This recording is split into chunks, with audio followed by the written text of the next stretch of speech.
Hi guys, today in this video I will try to explain everything you need to know about healing, so watch the video to the end so as not to miss a single piece of information and some own advice.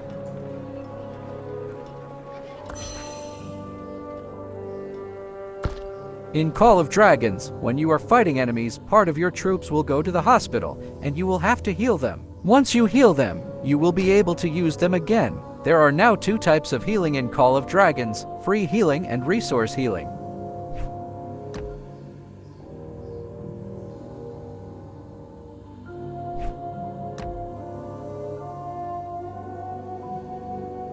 Now a lot of players are wondering which option is better. So in this guide, we will explain which option is best, when to use it, and how to increase healing.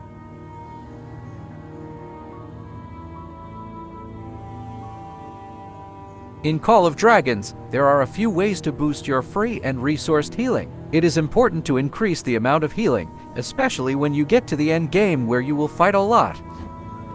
The first thing you can do to improve your free and resource-based healing is to construct and upgrade hospitals. Each hospital upgrade will increase your healing by a certain number. Hospitals are quite expensive to upgrade, but it is 100% worth it.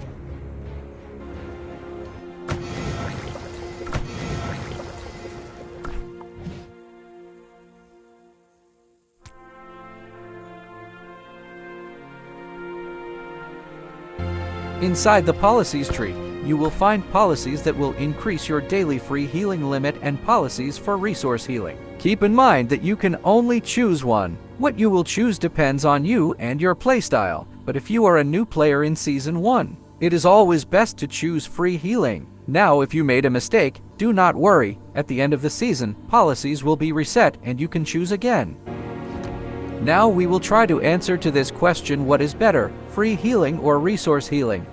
Is a question that a lot of players are wondering. The answer is that it depends. It depends on your playstyle, the number of Feroci you have, the number of troops you have, do you have a tier 5 or lower tier units? You are a play-to-win player or a free-to-play, and more. If you are a new player, it is always better to use free healing because healing troops with resources is quite expensive and you need resources for other things like researching and building. If you are a free-to-play player, but you want to consider free healing in the end game because you will not have many strong heroes. Heroes have stamina, and when you spend all your stamina, you will no longer be able to attack. If you are a pay-to-win player with a lot of heroes, you should consider healing with resources because you will not have too many problems with hero stamina.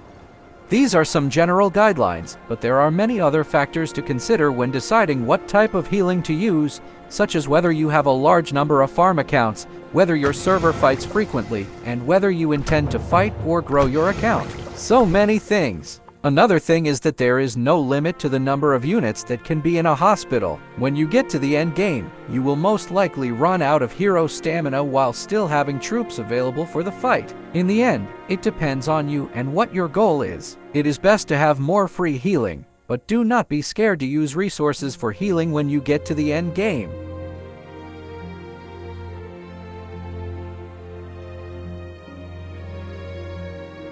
Choosing free healing will not cost resources, but will take some time. In free healing mode, severely wounded units in your shaman hut will be healed for free.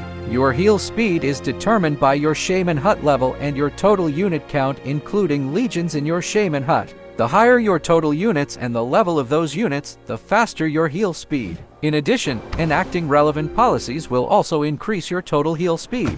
Free healing has a maximum daily limit of 2 million.